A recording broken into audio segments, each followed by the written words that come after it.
살펴보고 있습니다. 삼가의 주된 내용이 뭐냐면은 구약의 성전 회복이 이스라엘의 회복이었다라는 것이죠.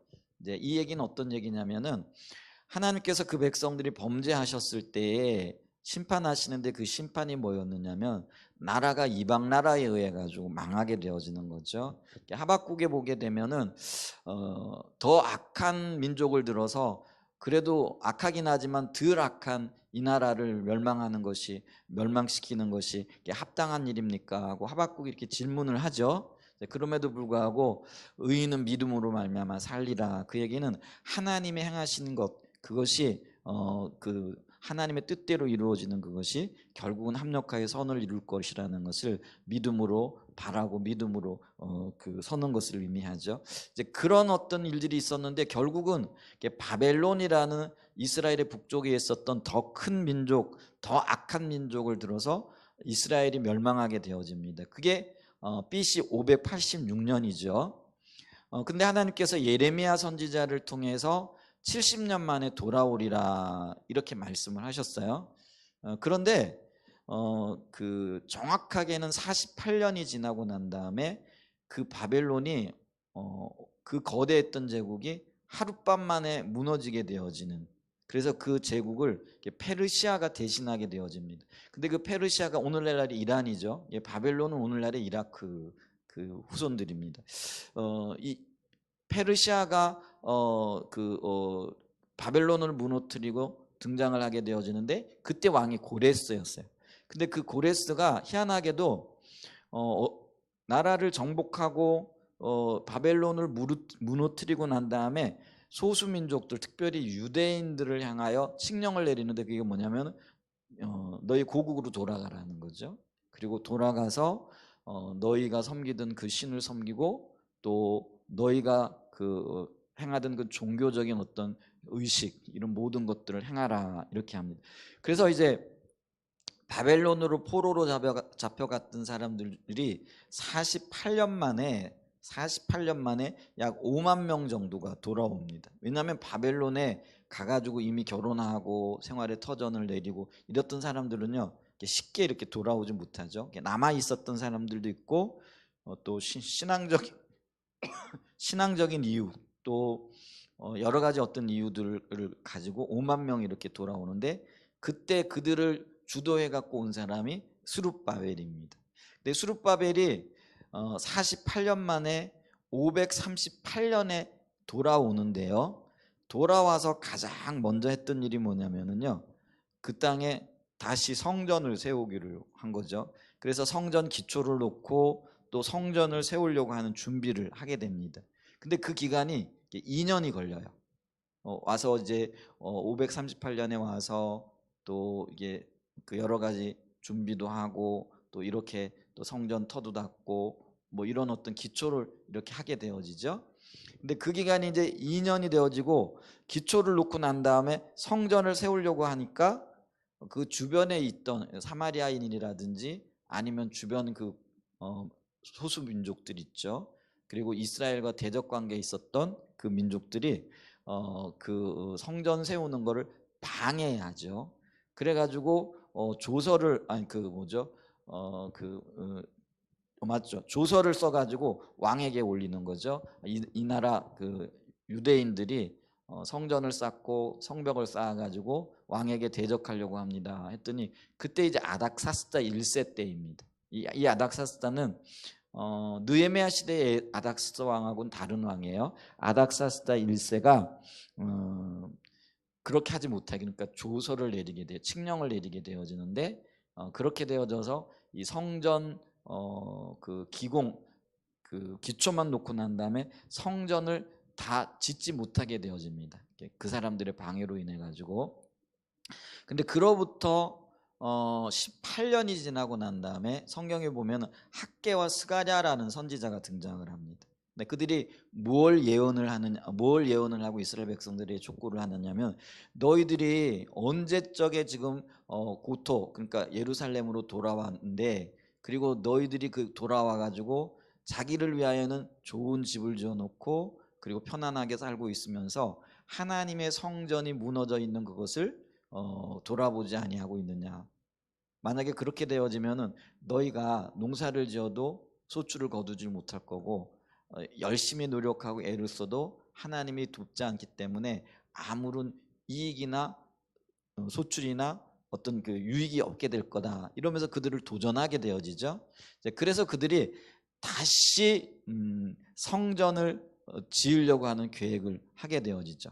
그랬더니 또다시 우리가 보면 도비아라든지 산발랏이라든지 요거는 느헤미야 시대 때 얘기군요. 그 전에 또 그 사람들이 방해했던 사람들이 일어나 가지고요. 또 다시 뭐를 하냐면은 왕에게 또 이렇게 그 상소를 올리게 되어지는 거죠. 근데 그때의 왕이 누구냐면은요. 다리오 왕입니다. 그게 다리오 1세인데요. 그 다리오 왕은요. 그 아닥사스 왕하고는 다른 반응을 하게 되어지는 거죠. 이 다리오 왕이 그 성전이 아니고 자기 왕궁에서 어떤 칙령이라든가 이런 것들을 내려간 것들을 조사를 해보는데요. 근데 그 창고에서 뭘 발견하게 되어지느냐면 고레스 왕이 그 백성들로 하여금 돌아가서 성전을 짓고 하나님을 섬기게 하고 그 일을 도우라라는 칙령을 내린 걸 발견하게 되어집니다. 그래서 이 다리오 왕은요. 아닥사스 1세와는 전혀 다른 조서를 내리게 되어지는데 성전 짓는 것을 방해하지 말고 강 건너에 있는 다뜨네 뭐 이런 그 총독들에게 그 성전을 지을 수 있는 재료를 공급하고 그 성전을 짓고 난 다음에 왕과 왕의 자녀들을 위하여 기도하게 하라라는 조서를 내립니다. 그러면서요 급격하게 그 성전 짓는 공사가 진행이 되어지는데 그게 518년이에요. BC 518년. 그리고 518년에서 2년이 지나고 난 다음에 성전이 완공이 되어지는 그런 놀라운 은혜를 누리게 되어지는 거예요. 근데 그게 역사적으로 516년입니다. 자, 그러면은요. 이스라엘이 몇 년도에 망했다고요? 이스라엘이 바벨론의 3차 침공을 받게 돼요. 605년, 597년, 586년. 세 번의 침공을 받게 되어지는데 그래도 1차 침공, 2차 침공 때는 예루살렘 성만은 건져요. 그런데 3차 침공 때는 예루살렘 성과 예루살렘 성전이 돌 위에 돌 하나가 남지 않을 정도로 완전하게 폐허가 되어져 버리고 그리고 완전하게 나라가 없어져 버리게 되어지는 그런 비극적인 역사를 가지고 있잖아요. 근데 그 예레미야 선지자가 70년 만에 돌아오리라 했는데 정치적으로는요 538년이니까 48년 만에 그들이 회복이 되어져서 일부가 돌아오게 되어집니다. 물론 돌아오는 것도요 1차, 2차, 3차 이렇게 돌아와요. 맨 마지막으로 돌아온 게 3차가 느헤미야의 영도 아래 사람들이 돌아오게 되어지는 건데요.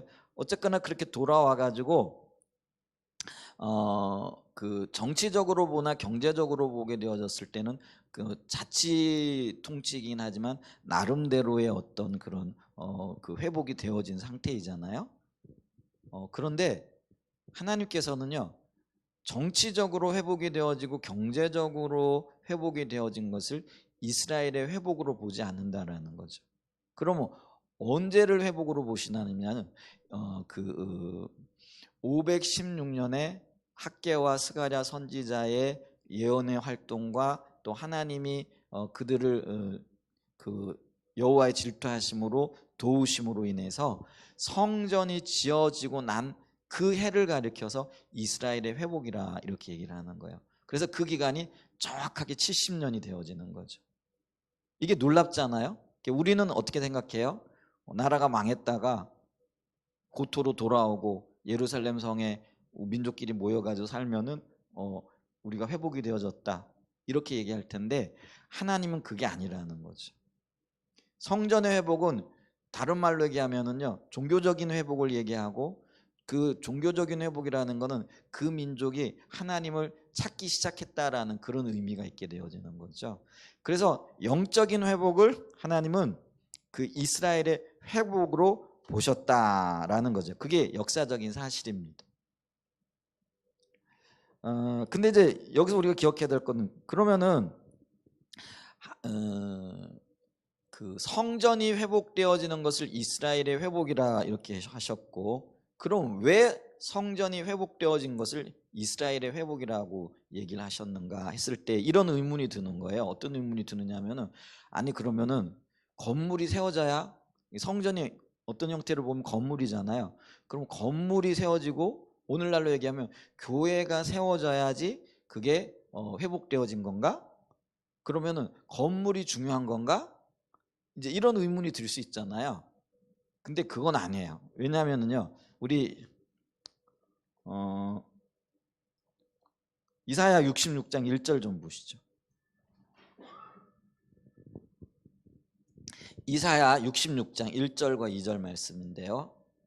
이사야 66장 1절과 2절. 자, 우리 한번 같이 읽어보겠습니다. 시작. 여호와께서 이와 같이 말씀하시되 하늘은 나의 보좌요 땅은 나의 발판이니 너희가 나를 위하여 무슨 집을 지으랴 내가 안식할 처소가 어디랴. 자, 여기 보면 1절에 보게 되어지면은요, 하나님 뭐라고 말씀하세요? 하늘이 나의 보좌가 되고 땅이 나의 발판이 되어진다는 거예요. 그러면서 그 백성들에게 질문을 하시는 거예요. 너희가 나를 위하여 무슨 집을 지으랴? 이게 지금 성전을 얘기하는 거예요. 근데 그때 이사야 당시에 그들은 성전을요, 뭐라 그럴까, 철저하게 신뢰하고 의지했거든요. 그러니까 이게 문제가 되어지는 거예요. 그들은요, 자기 눈앞에 보이는 성전을 볼 때, 그러니까 성전은 하나님이 거하시는 처소로 우리가 인식을 하잖아요. 그러니까 하나님이 임재해 계신 곳이에요. 그래서 하나님이 임재해 계시기 때문에 그것이 성전인데, 여러분 잘 이해를 하셔야 돼요. 하나님이 임재해 계시기 때문에 그것이 성전이에요. 그러니까 건물이 있기 때문에 그게 성전이 아니라는 거예요. 하나님 임재하신다라는 게 아니에요. 이해가 되시죠? 하나님이 임재해 계시기 때문에, 그러니까 있잖아요, 솔로몬이 지은 성전이 아니라도 하나님이 예를 들면은 어느 곳에 계시다면 계신 그곳이 성전이 되어지는 거예요. 이해가 되시죠? 그런데 이분들은, 이 이스라엘 백성들은 어떻게 생각했느냐면요, 우리가 하나님을 위하여 집을 지어놨으니 그게 이제 솔로몬 성전이거든요. 이 성전이 뭐라 할까요? 그 자기들이 하나님이 거하시는, 물론 하나님이 약속하셨기 때문에 거하시는 거죠. 거하시는 곳이 되어져서 이곳이 건전하게 되고 이것이 건강하고 이것이 무너지지 않는 한에는 우리는 무너지지 않는다, 이런 생각을 했다라는 거죠. 실제로 그 예레미야 시대에요, 하나님께서 예레미야를 통하여 너희가 회개하고 돌이키지 아니하면은 망하게 될 거라 이렇게 얘기했을 때요, 그들이 어떤 생각을 했느냐면 우리에게는 성전이 있다라는 거예요. 그 성전이 우리 가운데 있는 한에는 우리는 절대로 망하지 않을 거다라고 이렇게 생각했어요. 자, 그걸 제가 어떻게 볼 수 있느냐면요, 예레미야서, 여기 접어두고요, 예레미야서 7장 4절로 한번 가보겠습니다. 예레미야 7장 4절.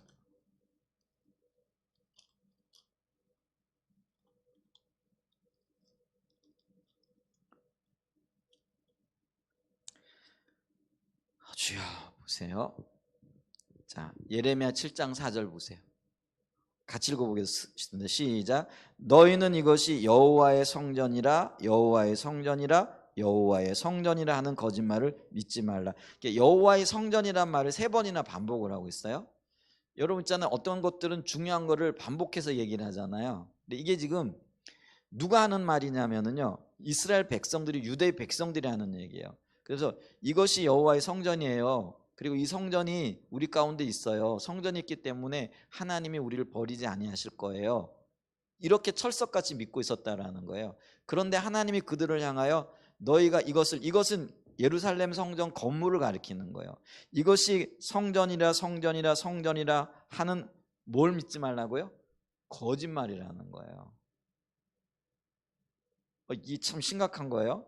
이스라엘 백성들은 지금 예루살렘 성전을 가리키면서 이게 성전입니다, 성전입니다, 성전입니다. 그렇기 때문에 하나님이 이곳에 거하시고 하나님이 우리 가운데 거하시는 한에는 우리는 절대로 망하지 않을 겁니다, 지금 이렇게 철석같이 믿고 있는 거예요. 그런데 하나님께서 예레미야를 통해 가지고 그 백성들에게 너희가 믿는 이 성전, 이것이 성전이고 성전이고 성전인데 성전이기 때문에 하나님이 이곳에 거할 거라고 말하고 있는 그 거짓말을 믿지 말아라라는 거예요. 그 근거가 뭐냐면요, 3절에 보게 되어지면 이렇게 얘기를 해요. 자, 2절에 이렇게 얘기해요. 2절이 뭐라고 하냐면요, 너는 여호와의 집 문에 서서 이 말을 선포. 여호와의 집이 성전을 얘기를 하는 거예요. 성전에 서서 예레미야에게 선포하여 말하라 그러면서, 여호와께 예배하러 이 문으로 들어가는 유다 사람들아 여호와의 말씀을 들으라, 이렇게 얘기를 하는 거예요. 지금 성전에 하나님의 말씀대로 이스라엘 백성들이, 유다 백성들이 가가지고 안식일 날 거룩하게 예배를 드리려고 하는 그 사람들을 가리켜서 예레미야가 지금 말하고 있는 거예요. 그러면서 3절에 보세요. 만군의 여호와 이스라엘의 하나님께서 이와 같이 말씀하시되 너희 길과 행위를 바르게 하라. 그리하면 내가 너희로 이곳에 살게 하리라. 여기 지금 보세요. 그들을 향하여 경고하는 말이에요. 그게 뭐냐면은 너희 길과 행위를 바르게 해라. 그러면 내가 너희로 하여금 이곳에 살게 하겠고 이곳이 진짜 성전 되게 하겠고 너희가 바라는 이 성전에서 예배드리는 그 예배를 받아주겠다라는 그런 얘기예요. 그런데 지금 이 유대 백성들은 지금 이 경고의 말씀을 봤을 때 그들이 자기의 길과 행위를 바르게 하지 아니하고 하나님 중심적인 신앙에서 떠났고 자기가 기뻐하고 자기의 마음에 원하는 것들을 얻기 위하여 혹은 그 행위들을 하고 있다라는 거예요. 그래서 보세요. 마음에서 하나님을 떠나면은요, 이거 우리가 그걸 이해하게 되는데, 여전히 몸에 성전에 머물러 있다라고 해도요, 그건 더 이상 그곳이 성전이 되어질 수가 없는 거예요. 그래서 하나님이 그 백성들을 향하여 너희가 이곳이 하나님의 성전이라 하나님이 거하시기 때문에 우리는 절대로 안 망한다라고 생각하고 있을지 모르지만 그 말이, 그리고 너희들의 그 생각이 거짓말이라는 거예요. 그래서 너희들이 바른 신앙을 갖지 못했고 바른 행위를 갖지 못했고 하나님과의 바른 관계가 되어지지 않기 때문에 이 나라가 멸망할 거야, 심판을 받게 될 거야, 이렇게 지금 심판을 말씀하고 계신 거예요. 그런데 이 예레미야 시대에 실질적으로 하나님의 심판이 임하잖아요. 그래서 여러분 보시면은요, 예레미야 후반절 이렇게 쭉 가게 되어지면 그 나라가 실질적으로 망하게 되어진 이야기, 그리고 예레미야 애가는 뭐예요? 그 나라가 망하게 되어지고 바벨론에 의해서 철저하게 유린되어진, 지금 우리가 전쟁의 참상을 보잖아요. 우크라이나 보면서 얼마나 안타까운지. 시신을 매장할 곳이 없어가지고요, 그냥 시신이 지금, 그러면 거기 또 이제 전염병이나 이런 것들도 돌겠죠. 그리고는 임시방편은 어떻게 해요? 길가에 그냥 구덩이 파고 그냥 많은 사람들 그냥 한꺼번에 이렇게 매장을 하고 나중에 전쟁 끝나면은 어떻게 하겠다라는 그런. 그런데요, 고대 전쟁은요 이것보다도 훨씬 더 잔혹했어요. 이건 말로 표현할 수 없는 거죠. 근데 그 전쟁의 참상을 보고 예레미야가요 너무나 마음이 아파가지고 하나님 앞에 기도하는 기도의 내용. 그래서 그게 애가예요. 예레미야를 눈물의 선지자라고 얘기를 하잖아요. 그 전쟁의 참상과 자기가 겪었고 그 민족이 하나님 백성의 말씀을 듣지 아니하고 자기 길로 행하다가 철저하게 망하게 되어졌는데, 그 아름다웠던 예루살렘, 그 아름다웠던 예루살렘 성전이 돌 위에 돌 하나가 남지 않을 정도로 처참하게 붕괴되어지고 파괴되어지는 걸 본 거예요. 그리고 그 백성들이 정말 포로로 잡혀가는데 눈 뜨고 볼 수 없을 정도의 참혹한 정도의 그 포로가 되어져 가는 걸 봤을 때 예레미야의 가슴이 애간장에 녹는 거죠. 그래서 그 마음을 가지고 하나님 앞에 기도한 내용, 그게 애가예요. 그래서 예레미야는요 실질적으로 그 시대의 심판을 겪었던 선지자예요.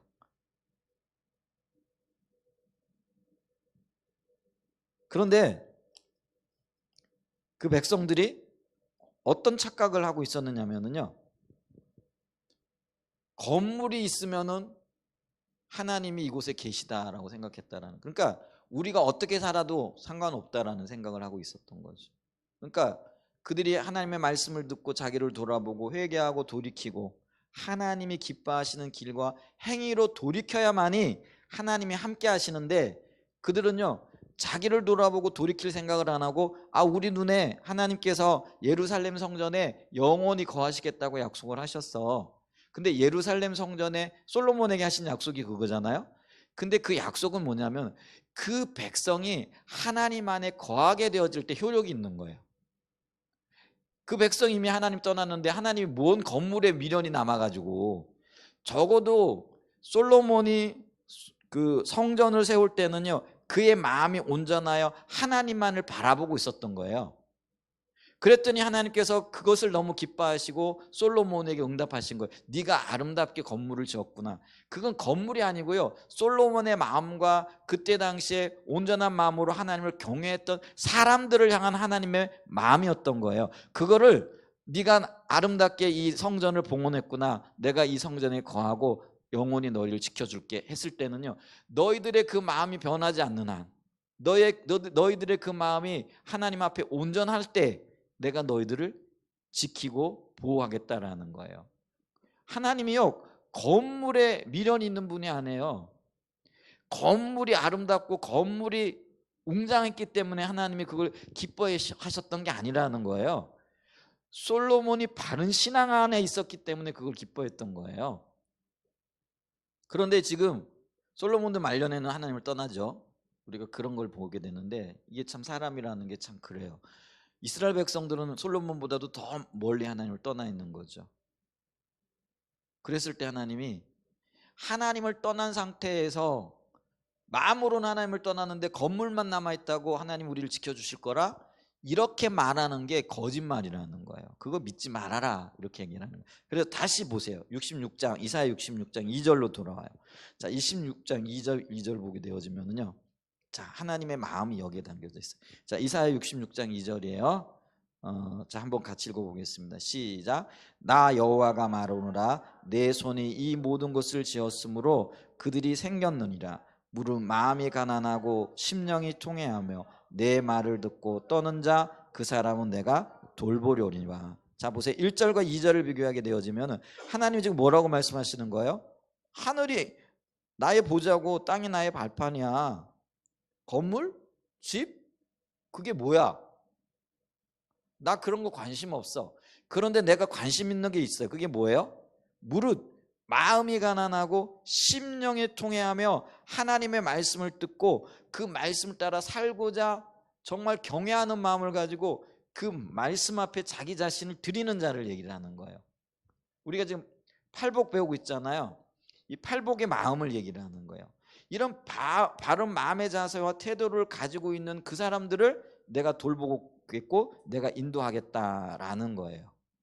자 그러면 이제 우리가 하나님의 마음이 전혀 건물에 있지 않다라는 걸 알았어요. 그런데 하나님이 성전을 지은 것을 보고 그것이 이스라엘의 회복이라 말씀하시는 그거는 단순하게 건물이 아니라는 걸 의미하겠죠. 그러면은 주님이 그 예루살렘 성전이 예루살렘이 아니라 그 수룹바벨 성전을 얘기를 하죠. 제2성전을 얘기하니까요. 예루살렘 그 솔로몬 성전은 무너지고 수룹바벨 총독에 의해 가지고 그 다시 회복되어진 게 수룹바벨 성전이잖아요. 근데 그 수룹바벨 성전이 지어졌는데 그게 70년 만에 지어졌어요. 70년째.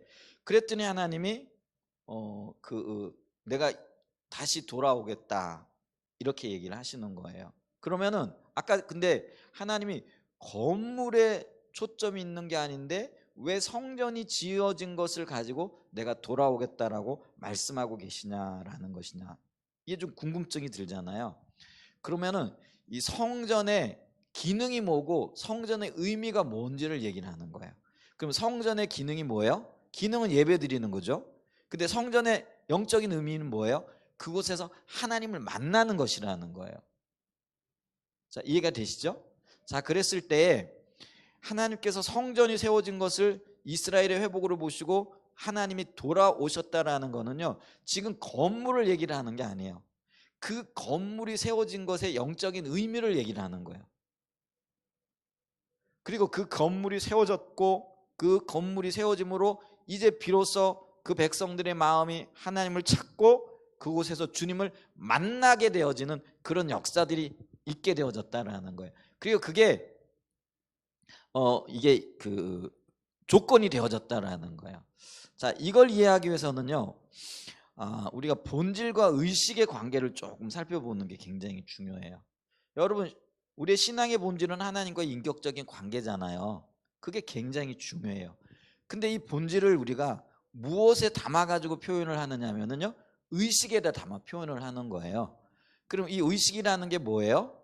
그러니까 하나님을 사랑하는 그 마음을 표현해내는 어떤 것들이 의식이에요. 그럼 예를 들면은 지금 우리가 지금 성경 공부하는 것, 이것도 의식이고요, 예배를 드리는 것도 의식이고요, 또 주님 앞에 헌금하는 것도 의식이고요, 봉사하는 것도 하나의 의식이에요. 그죠? 그래서 이 의식이 어떤 면에서 또 굉장히 중요해요. 근데 이제 한 가지 명심해야 될 게 있는 게 뭐냐면요, 의식이 굉장히 중요한데 그 중요한 이유는 뭐냐면요, 본질을 담고 있기 때문에 의식이 중요한 거예요.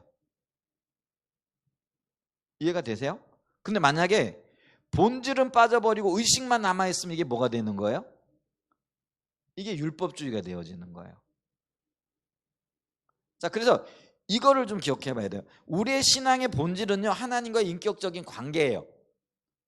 그러니까 하나님은 그래서 우리의 마음을 알기를 원하시고 마음을 얻기를 원하시고 우리의 마음이 주님 앞에 드려지기를 원하는, 이게 인격적인 관계니까요.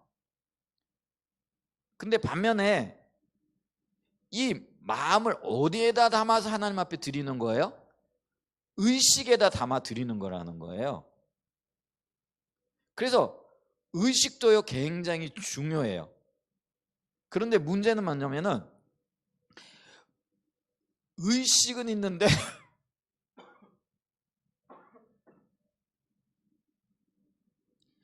의식은 있는데 본질이 빠져버리게 되어지면은요, 아무리 의식이 풍성해도 그 의식이 의미가 없다라는 거예요. 그래서 의식은 반드시 뭘 담아야 돼요? 본질을 담고 있어야 그 의식이 중요한 거예요. 근데 본질이 빠져버린 의식, 이 의식만을 행하게 되어질 때 그게 율법주의가 되어지는 거예요. 그래서 하나님은요, 본질이 빠져버린 의식을 의지하고 그 의식적인 행위를 가지고 하나님 앞에 나오려고 하는, 그걸 굉장히 싫어하세요. 아까 그래서 보세요, 그 예레미야 시대의 유대 백성들이 하나님 앞에 나와가지고 예배를 드리는데, 그 예배를 드릴 때 예루살렘 성전에, 솔로몬 성전에 나와가지고 성대하게 제사를 드리고 예배를 드리는 일 하는데 거기에 뭐가 빠졌다라는 거예요? 본질이 빠져버렸다라는 거예요. 그러니까 본질이 빠져버리니까 하나님이 그거 거짓말이야, 그 예배 그거 안 받아. 이게 본질이 없는 거는 하나님 앞에 소용이 없게 되어지는 거예요. 우리가 이사야 1장에 보면은요, 이사야 시대에 그 하나님의 그 백성들이 정말 안식일, 각종 대회, 절기 뭐 이런 거를요 굉장히 성대하게 지켰다라고 얘기를 해요. 그리고 나중에 성경을 좀 보세요. 좀 얘기를 들어보시고요. 그리고 하나님 앞에 나올 때 성경에 기록되어져 있는 대로 값진 재물, 그리고 뭐예요? 살찐 송아지, 또 살찐 양. 그래서 성경에서 기록하고 있는 대로 굉장히 귀한 것들을 가지고 하나님 앞에 예배를 드렸대요. 그런데 그 예배를 드릴 때 하나님이 뭐라고 말씀하시냐면, 누가 성전 문을 좀 닫아 잠갔으면 좋겠다. 이들이 이 귀한 거, 이거 가지고 와가지고 나한테 예배하지 않도록 내가 그 뭐예요? 순양의 기름에 질렸다, 이렇게 표현을 하세요. 좀 한번 찾아봐요. 이사야 1장 좀 보죠. 찾아보는 게 좋겠어요. 이게 정확하게.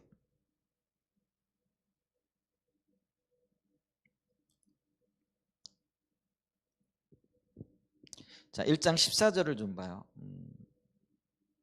1장 14절. 10절부터 좀 볼까요? 10절부터 보는 게 좋겠네요. 10절 보죠. 이사야 1장 10절 좀 보죠. 이사야 1장 10절. 이사야 1장 10절입니다. 자, 너희 소돔의 관원들아, 여호와의 말씀을 들을지어다. 너희 고모라의 백성아, 우리 하나님의 법에 귀를 기울일지어다.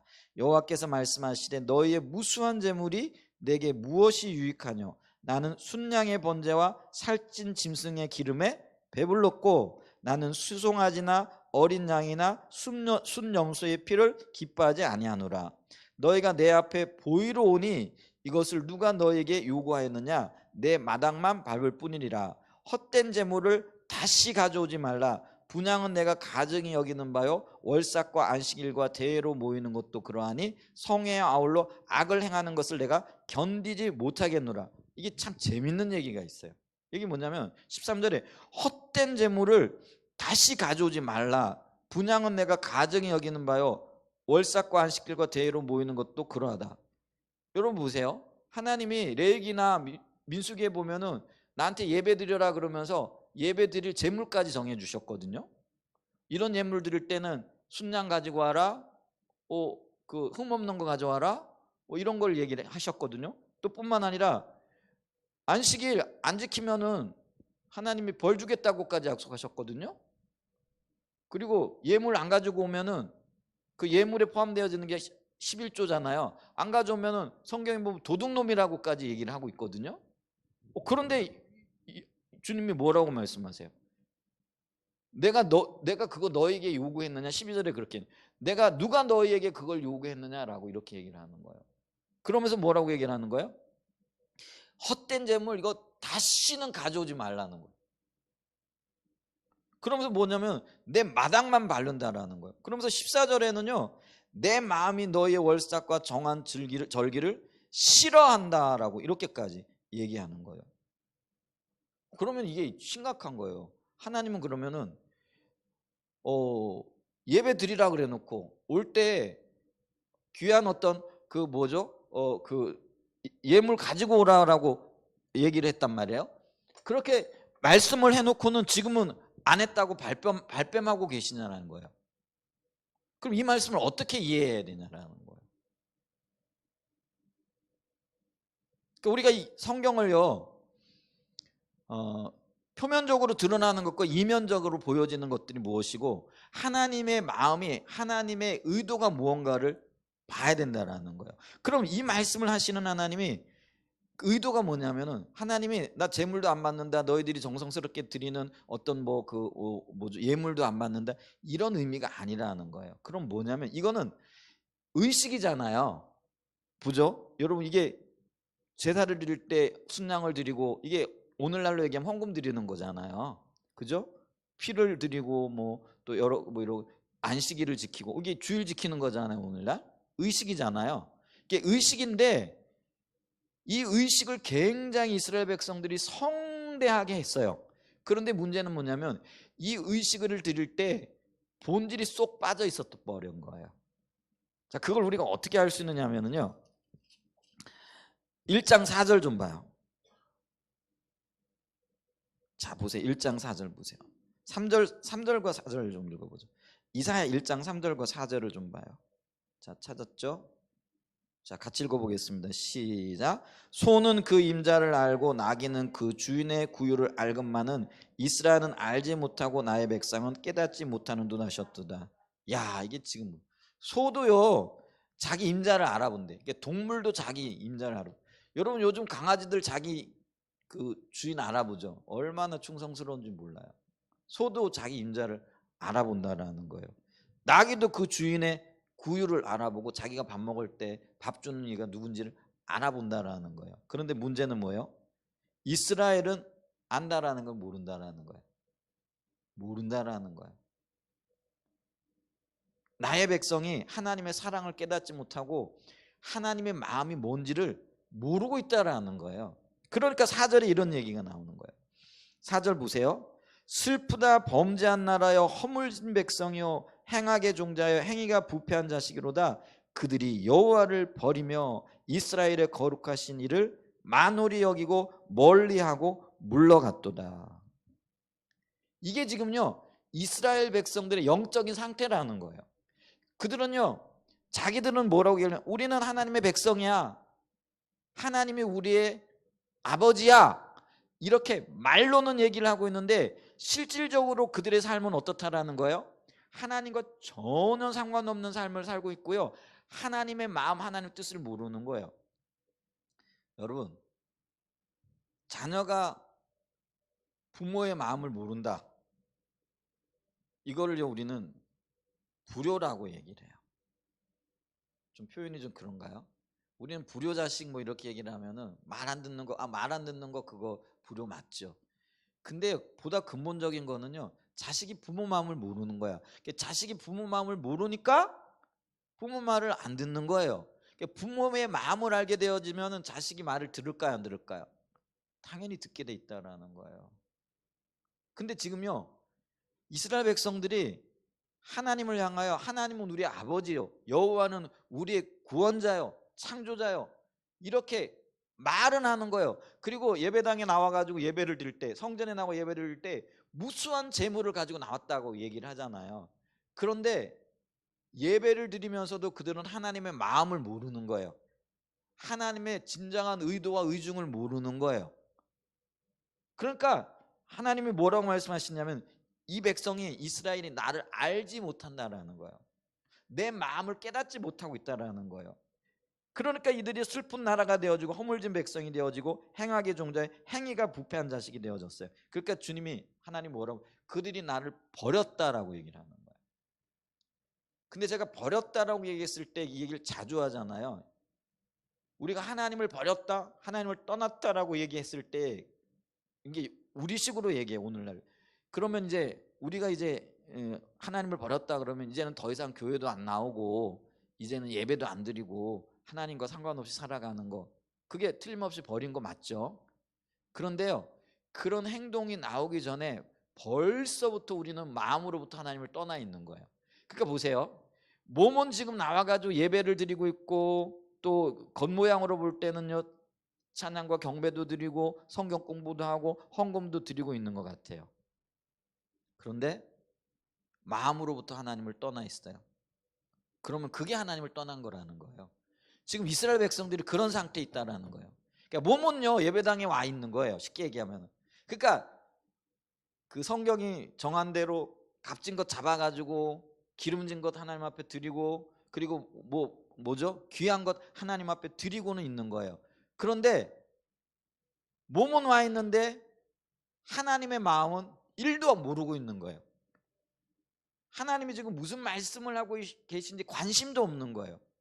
그러니까 하나님이요, 너희가 나를 버렸다라고 얘기를 하는 거예요. 그러니까 이런 버린 상태에서 그들이 지금 10절 이하에 뭐죠? 귀한 예물을 드리고 놀라운 것들을 드렸는데 그들을 향하여 뭐라고 얘기했냐면요, 소돔에 관한들아 여호와의 말씀을 들을지어다, 너희 고모라의 백성아 우리 하나님의 법에 귀를 기울일지는. 이게 지금 소돔 사람을 얘기하는 거예요? 고모라 사람들을 얘기하는 거야? 아니에요. 소돔과 고모라는요, 아브라함 시대에 그 죄악이 얼마나 관영했던지 하나님께서 유황불비로 그 도시를 멸망시킬 수밖에 없을 정도의 심각한 죄를 저질렀던 그 민족들이잖아요, 도시잖아요. 근데 지금 이스라엘 백성들을 하나님께서 그 심각한 죄를 지었던 소돔의 사람들과 고모라 사람들에게 비유를 하고 있다는 거예요. 너희가 소돔 사람이고 너희가 고모라의 백성이라고 이야기를 하고 있다는 거예요. 그런데 보세요, 그 소돔 백성들, 고모라와 같은 백성들이 하나님 그렇게 얘기를 하고 있는데 그들이 지금 11절 이하에 보게 되어지면 어떻게 하고 있는 거예요? 무수한 재물을 들었고요, 수당의 번제와 살찜 짐승을 드렸다라는 거예요. 하나님 앞에 아름다운 재물과 분향을 하나님 앞에 드리고 있다라는 거예요. 그러니까 의식은 살아있는 거예요, 지금. 근데 하나님의 마음을 알고 하나님의 뜻을 헤아리고 자녀가 부모의 마음을 헤아리듯이 그게 지금 안 되고 있는 거예요. 그게 본질이라는 거예요. 그러니까 있잖아요, 아무리 의식이 풍성할지라도 의식이 중요하지 않다라고 얘기하는 게 아니에요. 제가 아까 말씀드렸죠? 뭐라고 얘기했어요? 의식은 본질을 담는 거기 때문에 굉장히 중요해요. 그러면서 있잖아요, 나는 본질이 있습니다 그러면서 의식이 없다, 그거는 거짓말이에요. 본질이 있는 사람은 반드시 의식도 따라오게끔 되어져 있어요. 그런데 문제는 뭐냐면요, 의식은 있는데 본질이 없을 수도 있다라는 거예요. 그게 지금 이사야 시대의 이스라엘 백성들이에요. 그리고 예레미야 시대도 비슷해요. 그런데 말라기 시대에 가게 되어지면은 어떻게 되어져요? 본질도 없는데 의식조차도 없어요. 이 말라기 시대는 어떤 시대예요? 우리가 성경을 보면은 알고 있잖아요. 그들이 하나님 앞에 제물을 드리고 제사를 드리는 어떤 제물과 어떤 제사를 드려요? 저는 것, 병든 것, 피부병 있는 것, 이런 걸 하나님 앞에 드리거든요. 근데 그걸 드리면서 그들이 몰라요. 그러면서 우리는 하나님을 경외한다라고 얘기를 하는데요. 그러면서 하나님이 너희가 나를 경외하면 어디 있느냐? 그러면서 너희 행위를 돌아봐라. 너희가 나와서 예배 드릴 때 짐승을 잡아왔는데 짐승 병든 것 잡아왔어. 다친 것 잡아왔어. 여러분, 병든 것 다친 것, 그 짐승이 쌀까요 비쌀까요? 쌀 수밖에 없어요.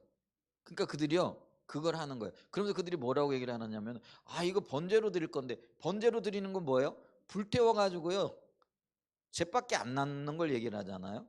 그리고 그게 연기를 하나님 앞에 드리는 거잖아요. 그럼 그들 그 생각, 아니 어차피 번제로 드릴 건데, 연기로 하나님 앞에 드릴 건데, 비싼 거, 좋은 거는 비싸잖아요. 비싼 거나 뭐 병든 거나 그게 뭔 상관이 있어? 이렇게 드리는 거예요. 그랬더니 하나님 뭐라고 말씀하시느냐면, 이것을 가지고 너희 총독에게 가봐라. 그러면 총독이 그걸 기뻐하겠느냐? 이렇게 얘기를 하는 거예요. 자, 제가 지금 뭘 얘기하느냐면요, 본질이 사라지면은요, 본질이 사라진 곳에 한때는 의식은 남아있을 수 있어요. 그게 이사야 시대이고 예레미야 시대예요. 그런데 이 신앙이 계속해서 타락하게 되어지면은요, 본질이 사라진 게 계속해서 있잖아요. 그러면 어떻게 되어져요? 나중에 가면 의식 자체도 없어져 버려요. 그런데 지금요, 우리의 상황이 지금 그래요. 한때는요 그래도요 교회 안에 본질적인 어떤 그 하나님과의 관계에 있어서 문제가 있어도요 많은 헌신과 또 뭐야 의식은 있었어요. 그래도 교회에 와가지고 예배를 드리려고 했고요, 그래도 하나님 앞에 헌금하려고 했고요, 그래도 하나님의 일이라면 동참하려고 하는 그런 것들이 있었어요. 그런데 지금은요 그 모습조차도 찾아보기 힘들어요. 가장 기본적인 것들에 대해서도 주님을 떠나 있어요. 그럼 이제는 있잖아요, 우리가 예레미야 시대를 거쳐가지고 이미 말라기 시대로 접어든 상태예요. 우리의 영적인 상태를 보면. 자, 이렇게 되어지면 어떻게 될까요? 말라기 이후로요, 말라기 시대에 강력하게 하나님께서 그 백성들에게 돌아오라고 촉구하시잖아요. 근데 그 백성들이 안 들어요. 그 앞장에 누가 섰느냐면 제사장들이 섰어요. 근데 그때로부터요 400년 동안 드디어 하나님이 입을 닫아버리셔서, 그 얘기는 뭐냐면요, 더 이상 그 백성들에게 말씀하시지 않는다라는 거예요. 그래서 이걸 우리가 암흑기라 이렇게 얘기를 해요. 그래서 침례 요한이 하나님의 말씀을 가지고 광야에 서기까지 400년 동안을요 400년 동안을요 하나님이 그 백성들에게 더 이상 말씀 안 하세요. 그게 우리가 신구약 암흑기라, 신학적으로는 그렇게 들어보셨죠? 신구약 암흑기라 이렇게 얘기를 한다는 거예요. 여러분, 이거 진짜 무서운 시기예요. 그래도요 이사야 시대나 예레미야 시대는요 하나님이 찾아가셔서 너 그러면 안 돼, 너 돌아와야 돼, 너 회개해야 돼, 꾸짖기도 하시고요, 또 징계도 내리시고요, 또 돌이키면 다시 칭찬도 하시고요, 이런 일들이 있는 거예요. 그래도 그게 소망이 있는 거잖아요. 왜? 하나님이 말씀하시고 그래도 누군가는 돌이키고, 한 사람의 의인이 있잖아요. 그 한 사람의 의인이 누구예요? 이사야 선지자였고요, 예레미야 선지자였거든요. 그래도 하나님의 말씀을 지키고자 하는 그런 어떤 마음이 있었던 분들이 소수지만 남아 있었다라는 거예요. 예레미야 시대 때도. 그런데요 말라기 시대가 오게 되어지면 어떤 일이 일어나는 거예요? 그런 사람도 없는 거예요. 그러니까 하나님이 아예 침묵을 해버리시는 거예요. 지금 두려워요. 그 두려운 시대가 지금 우리 가운데 오고 있지 않는가. 지금 우리가 지금요 정말로 돌이켜야 할 때예요. 주님이 그래도 말라기 시대 때는 제사장들 꾸짖고 너희에게 진실한 하나님의 말씀이 있어야 되지 않냐, 제사장들에게 돌이키라고 그렇게 얘기를 하시는데 끝내 안 돌이키거든요. 그러니까 있잖아요. 그 예레미야 시대 때 죄송해요.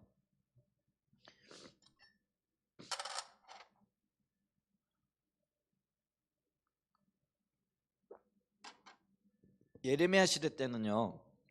그래도 하나님께서 징계라도 하시면서 돌이키기를 그렇게 하는 거예요. 근데 말라기 시대에 오게 되어지면은요. 하나님 이것도 안 하고 저것도 안 하세요. 그냥 내버려 두세요. 여러분 이게 얼마나 고통스러운지 몰라요. 그걸 알아야 돼요.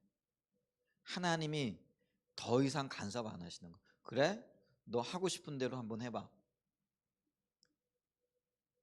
그러니까 하나님이 돕지도 않으시고 간섭도 안 하시고 그냥 자기 좋은 대로 그냥 내버려 두시는 거예요. 그게 말라기 시대예요. 말라기 이후의 시대예요. 그러니까 이스라엘 역사를 보면은요. 말라기 이후의 시기가 얼마나 고통스러운 시기를 살아가는지 몰라요. 그러니까 이제 우리가 이스라엘 역사를 연구해 보면은요. 뭐 마카비 혁명이라든지 하스몬 왕가라든지 그리고 결국에는요. 다윗의 자손이 나라를 다스리는 게 아니라 누가 다스려요? 헤롯가가 다스리잖아요. 이게 헤롯이 근데 누구의 자손이냐면은요. 그죠. 에서의 에돔 족속의 자손이에요. 반쪽이 그래요. 그러니까 근데 이제 그 가문은요. 헤롯 가문은요. 에돔 족속에 가까워요. 그러니까 반은 유대인의 피가 섞여 있는데요. 실질적으로 그들은요. 에돔 족속이라는 거죠. 근데 그 에돔 족속에 의해 가지고 나라가 다스려지는 거예요. 그리고 정치적으로 또 실질적으로는 로마가 다스리게 되어지고 이런 일들이 생겨지는 거예요. 얘기가 너무 이렇게 멀리까지 퍼져나갔는데 제가 지금 뭘 얘기하려고 하느냐면요. 건물이 문제가 아니라는 거예요. 그런데 하나님이 건물을 세우신 것은 그게 의식으로서의 건물인 거예요. 그러면은 의식이 있는 그곳에 뭐가 담겨져야 된다고요? 본질이 담겨져야 된다는 거예요. 만약에 이 본질이 담겨지지 않으면은요, 이 의식도 의미가 없다라는 거예요. 근데 하나님께서 그 스룹바벨 성전에 그 세워진 것을 이스라엘의 회복으로 보신 것은 뭐냐면요, 의식으로서의 회복, 그러니까 의식으로서의 어떤 성전을 만들어 놓고 그곳에 이스라엘 백성들이 신앙의 본질을 담게 되어질 때 이제 드디어 하나님이 돌아오시는 거예요. 그리고 그곳에서 어떤 일들이 일어나는 거예요? 하나님과의 교제가 일어나는 거예요. 그래서 성전의 기능이 목적이 뭐라고요? 하나님이 하나님의 백성들을 만나 주시는 거라는 거예요. 그러니까 기능적으로 볼 때는 그곳에 예배를 드리는 거예요. 그게 이제 의식이죠. 근데 그 목적은 뭐라는 거예요? 하나님이 그 백성들을 만나주는 거예요. 이게 인격적인 관계라는 거예요. 그래서 이 본질과 의식이 하나가 되어져야 될 때, 하나가 되어진 그것을 가리켜서 회복이라 얘기를 한다라는 거예요. 그 역사가 일어났을 때에 하나님이 돌아오신 거예요. 그리고 거기서 회복의 역사가 있는 거예요. 그래서 예레미야를 통해서 70년 만에 돌아오리라고 말씀하신 그것이 본질과 의식이 딱 세워지게 되어지고, 그러니까 스룹바벨 성전이 세워지고 이스라엘 백성들이 그때 성전을 세울 때는 온 마음으로 세우거든요. 거기서 이제 신앙의 본질이 담겨지는 거예요. 그랬을 때 그걸 보고 하나님이 돌아오시고 이스라엘이 회복이 되어졌다라는 거죠. 근데 이게 오래 가지 못해요. 왜냐하면 말라기 시대가 이 시대 이후거든요. 이제 그런 일들이 일어났다라는 것들을 보게 되어지는 거죠. 네. 그래서 우리가 하나님께서 돌아오시는 것이 성전이 세워지는 것과 굉장히 밀접한 연관이 있다라는 거죠. 그래서 우리가 그것을 이해하는 것이 참 좋다라는 거죠. 그래서 여기 보면은요. 스가랴 1장 16절을 다시 한번 읽어보고 예루살렘 성전이 지어지는 것이 무엇과 연결되어 있는지를 써보십시오. 이렇게 얘기를 합니다. 자, 그래서 스가랴 1장 16절을 좀 한번 봐요. 자, 제가 지금 쭉 설명드린 거 이해가 되시죠? 어렵진 않으시죠? 어렵진 않을 거예요. 자, 스가랴 1장 16절을 좀 한번 읽어보겠습니다. 시작. 그러므로 여호와가 이같이 말하노라 내가 불쌍히 여김으로 예루살렘에 돌아왔은즉. 여기 보면 불쌍히 여기셨대요. 하나님의 긍휼과 자비예요. 그래서 예루살렘에 돌아오셨어요. 그러면서 어떻게 되는 거예요? 내 집, 성전을 얘기하는 거예요. 내 집이 그 가운데에 건축되리니 예루살렘 위에 먹줄이 쳐지리라. 여호와 만군의 여호와. 스가랴서가 성전을 지으라고 촉구하는, 그러니까 학개와 스가랴가 성전을 다시 짓는데 굉장한 역할을 하는 분들이거든요. 그 일을 예언하고 그 일을 이스라엘 백성들이 촉구하는, 그게 다리오 2년에 그 일이 행해졌다라고 우리가 얘기를 하는데, 그게 518년에 학개와 스가랴라 선지자가 나타나 가지고 하나님의 뜻을 가리키는 거예요. 그러면서 이제 집이 건축되게 되어지면 하나님께서 돌아오리라 이렇게 얘기한다는 거죠. 그러니까 보세요. 예루살렘 집, 그게 성전이 건축되어지는 게 뭐와 연관이 되어진다고요? 아까 의식으로서 연결되어지는데 하나님이 돌아오는 것. 그러니까 하나님이 돌아와서 그 백성을 만나 주시는 게 본질이라는 거죠. 그래서 본질과 의식이 딱 준비가 되어져야 되는 거예요. 그리고 의식이 준비가 되어져야 되는 거예요. 그래서 여러분 있잖아요. 의식도 굉장히 중요해요. 우리가 있잖아요. 의식, 본질이 중요하지 뭐가 뭐 의식이 뭐 그렇게 중요하냐? 그런 아니에요. 의식이 있어야 본질이 담겨요. 의식이 없으면 본질이 안 담겨요. 그래 요게요. 같이 가야 되는 거예요. 근데 위험성이 뭐라고요? 본질이 없는 의식만 남아 있을 수도 있다라는 거예요. 근데 그거는 굉장히 위험하게 되어진 거예요. 왜냐하면 있잖아요. 본질은 없는데 의식을 행하기 때문에 착각을 하는 거예요. 어떤 착각을 하는 거예요?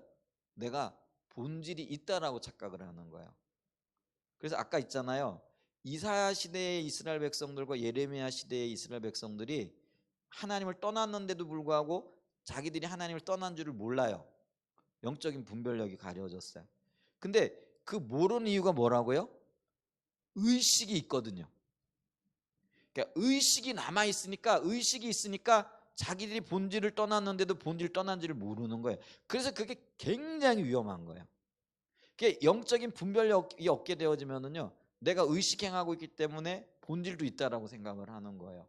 그래서 우리가 자기를 돌아보고 하나님의 지혜가 필요하고 영적인 분별력이 절실히 굉장히 필요하다라는 거예요. 그런데 하나님이 70년 만에 성전이 세워지고 성전이 세워졌다라는 건 의식이 회복이 되어졌다라는 거예요.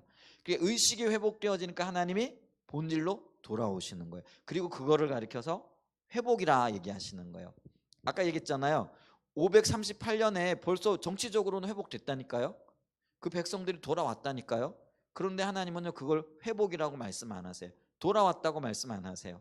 70년이 되어야 돌아온 게 될 거다. 근데 그 70년째 뭐가 생겼다고요? 예루살렘 스룹바벨 제2성전이 세워졌다라는 거예요. 이거를 잘 이해하실 수 있는 은혜가 있기를 축복합니다. 아멘. 자, 스가랴 2장 10절과 13절을 읽고 하나님께서 어떻게 하기 위해 이스라엘 백성들에게 성전을 지으라고 하시는지 당신의 말로 써보십시오. 이렇게 얘기를 했어요. 자, 스가랴 2장 10절과 13절 말씀 보시죠. 자, 스가랴 2장 10절과 13절. 여호와의 말씀에 시온에 따라 노래하고 기뻐하라. 이는 내가 앞서 내 가운데 머물 것입니다. 그날에 많은 나라가 여호와께 속하여 내 백성이 될 것이요 나는 내 가운데 머물리라. 내가 만군의 여호와께서 나를 내게 보내신 줄 알리라. 여호와께서 장차 유다를 거룩한 땅에서 자기 소유를 삼으시고 다시 예루살렘을 택하시리니 모든 육체가 여호와 앞에서 잠잠할 것은 여호와께서 그의 거룩한 처소에서 일어나심이니라 하라 하더라. 자, 이걸 보게 되어졌을 때요, 하나님께서 왜 성전을 지으라 라고 말씀을 하셨느냐면요, 하나님께서 그 가운데 머물기 위해서, 그리고 유다 그 백성들을 자기 백성, 자기 소유 삼기 위해서, 그러니까 자기 백성으로 세우고 일으키시기 위하여 성전을 지어라 그런 거죠. 그래서 있잖아요, 이게 본질이거든요. 그러니까 하나님이 자기 백성들 안에 거하고 그 백성은 하나님의 자기 왕으로 삼는 것, 이게 언약의 핵심이거든요. 이 언약의 핵심이고 이게 신앙의 본질이잖아요. 근데 이 신앙의 본질을 담아내기 위하여 성전이 반드시 필요한 거예요. 그게 의식인 거예요. 성전이 지어져야 그 백성들이 하나님을 찾게 되어지고 그리고 하나님과의 관계가 회복이 되어진단 말이에요. 그러니까 있잖아요. 하나님께서 아까 얘기했잖아요. 하나님이 하늘을 보좌 삼고 땅을 발판으로 삼으셨는데 집이 필요한 분이에요? 안 필요한 분이에요? 안 필요해요. 그런데 학개하고 스가랴를 통해 가지고 너희는 좋은 집에 살면서 하나님의 성전이 허물어졌는데 너희들이 마음 편하냐? 만약에 너희들이 그러면은 내가 너희들에게 농사를 지어도 농사에 소출이 없게 할 거다. 이러면서 막 반협박적으로 말씀하시잖아요. 아니 건물이 필요 없는 하나님이 왜 그 백성들에게 표현이 좀 그래요. 반협박까지 해가면서 이스라엘 그 학개와 스가랴 선지자를 통해 가지고 성전 안 지으면 큰일 날 것처럼 말씀하시잖아요. 왜 그렇게 하시느냐라는 거예요. 집이 필요 없으신 분이 그 백성들이 그거를 통해 가지고 하나님을 만나고 하나님을 찾고 하나님과의 관계가 회복되어지게 하시려고 그렇다는 거예요. 그래서 이 성전은요 하나님과의 관계를 회복시키는 하나님의 수단이고 하나님의 의식인 거예요. 그러니까 그 백성들이 그 의식을 통하여 하나님 앞으로 나아가게 되어질 거라는 것이죠. 자, 그런데 하나님이 굳이 왜 그 일을 하려고 하시느냐라는 거죠. 그 이유가요 하나님이 그 백성들과 하나가 되어지고 신앙의 본질 가운데 거하고 의식을 통해서 하나님과의 관계가 회복되어져야만이 그 백성들에게 뭐가 있게 되는 거예요? 생명이 넘치게 되어지는 거다. 그러니까 결국은 이게요 하나님은 그 백성들의 유익을 위하여 이 일을 행하고 계시다는 거예요. 그래서 있잖아요 39페이지 이제 하나님이 드디어 그 성전을 매개 삼아 가지고 백성들에게 돌아오게 되어지면은 신앙의 본질이 회복되어진 거잖아요. 그곳에 나타날 열매가 뭐냐면은 하나님의 풍성한 생명이 넘치게 되어질 거라는 거죠. 결국은 하나님이 이걸 목적 삼고 그 일을 하고 계시다라는 것이죠. 오늘 제가 배경 설명을 하고 여러 가지 이야기를 좀 하다 보니까 다 끝내지 못했어요. 시간이 많이 됐기 때문에 근데 요 맥락만 기억하시면 돼요. 하나님은요 성전 회복이 되어지는 것 정치적인 회복 경제적인 회복이 아니라 성전이 회복이 되어지는 걸 이스라엘의 회복으로 원하셨다. 근데 성전 회복이 왜 성전 회복을 하나님께서는 이스라엘 회복으로 보셨느냐? 그게 그 의식을 통해서 그 백성들이 하나님께로 나오고 관계가 회복되어질 수 있고 하나님 만날 수 있기 때문에 그렇다라는 거예요. 이해가 되시죠? 그걸 하나님께서 그러니까 건물 자체의 목적이 있는 게 아니라는 거예요. 여러분 건물 자체의 목적이 있었으면은 하나님이 그 아름다운 솔로몬 성전이 무너지게 하셨을까요? 안 하게 하셨을까요? 당연히 안 하게 하셨을 거죠. 근데 그 백성들이 하나님을 떠나니까요. 그 아름다웠던 솔로몬 성전이 얼마나 아름다운 성전인지 몰라요. 근데 그 성전도요. 다 허물어 버리시거든요. 그리고는요. 다시 건물 세우라 하시는 그거는요. 결국은 본질로 그 백성들을 돌이키게 하려고 하시는 하나님의 의도였다. 그리고 그것이 이루어졌을 때 하나님이 돌아오셔서 그 백성들 가운데 하나님의 생명을 주시겠다. 그리고 한때요 느헤미야 시대에 이르기까지 그곳에 정말 하나님의 생명이 넘쳐요. 하나님 함께 하신. 근데 그 이후로 다시 그 백성들이 타락하게 되어지는 말라기 시대를 맞이하게 되어지는 그런 비극적인 상황들을 맞이하게 되는데 근데 우리 신앙이 그런 것 같아. 정말 하나님 찾지 않고 하나님의 인도를 따르지 않게 되어지면은요 당대 자기 신앙만 지키는 것도 참 쉽지 않아요. 자손들에게 후손들에게까지 물려주는 것도 참 쉽지 않아요. 근데 우리가요 정신 바짝 차리고 정말 하나님 안에서 우리 자신이 세워질 뿐만 아니라 우리의 후손들 우리 후대에까지 이 신앙을 전하고 믿음을 전할 수 있는 그런 하나님의 귀한 자녀들 되어질 수 있기를 예수님의 이름으로 간절히 축복하고 축원드립니다.